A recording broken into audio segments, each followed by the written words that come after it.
फरवरी के महीने से बदले कई नियम। आज से सभी बदले नियम लागू। बैंकिंग, एनपीएस, फास्टैग समेत क्या क्या बदले नियम। आज से फरवरी का महीना शुरू हो चुका है। 1 फरवरी यानी आज के दिन से सरकारी कामकाज में लागू कई नियम बदल चुके हैं।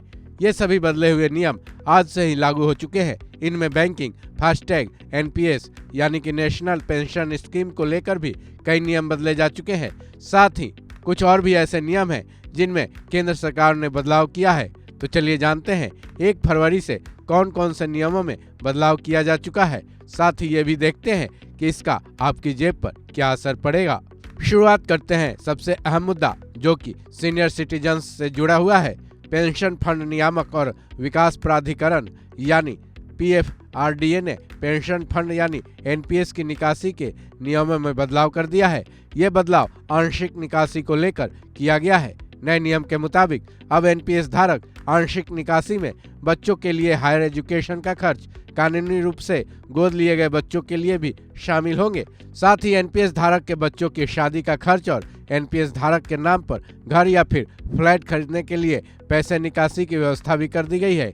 इतना ही नहीं, एनपीएस धारक अपने जीवन साथी के नाम पर ज्वाइंट रूप से घर या फ्लैट खरीदने के लिए भी पैसे निकाल सकते हैं। फरवरी के महीने से जीमेल या फिर याहू मेल से संबंधित नियमों में भी बदलाव हो गया है। नए नियम के मुताबिक बल्क ईमेल यानी 5000 से ज्यादा ईमेल रोजाना भेजने वालों के लिए उनके सर्वर को डीएमएआरसी के मुताबिक होना कर दिया गया है। साथ ही सेंडर को स्पैम रेट 0.3% से कम बनाए रखनी होगी। इतना ही नहीं, बल्क ईमेल भेजने वालों को अनसब्सक्राइब सिस्टम को 2 दिनों में ही पूरा भी करना होगा।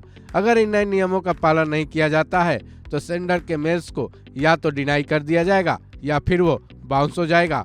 वहीं फरवरी के महीने से ऑनलाइन सर्विसेज के नियमों में भी बदलाव हुआ है, जिसके मुताबिक माइक्रोसॉफ्ट इंडिया ने अपने कमर्शियल ऑन प्रीमाइसेस सॉफ्टवेयर से जुड़े ऑनलाइन सेवाओं के रेट में 6% की बढ़ोतरी कर दी है। लेकिन ये भी जान लीजिए कि ये बढ़ी हुई कीमतें केवल उन प्रोडक्ट्स पर लागू होंगे जो थोक लाइसेंसिंग कॉन्ट्रैक्ट के तहत हैं।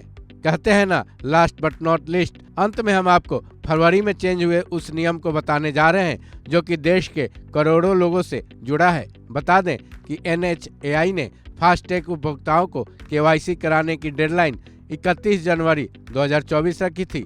अगर आपने तय डेडलाइन तक केवाईसी नहीं करवाया है तो आपका फास्टैग आज से ब्लैक लिस्ट में चला गया है। आप अपने बैलेंस अमाउंट का अब इस्तेमाल नहीं कर पाएंगे। हाँ, ये भी बता दें कि फिलहाल तक एनएचएआई ने इस डेडलाइन में कोई बढ़ोतरी नहीं की है। फ्यूचर के बारे में तो आगे ही पता चल पाएगा। ऐसे में फरवरी महीने में बदले इन सारे नियमों में से आप किसी भी नियम के जद में आते हैं तो आपको इस पर काम करने की जरूरत है। इस खबर में बस इतना ही। बाकी अपडेट्स के लिए जुड़े रहें वन इंडिया हिंदी के साथ।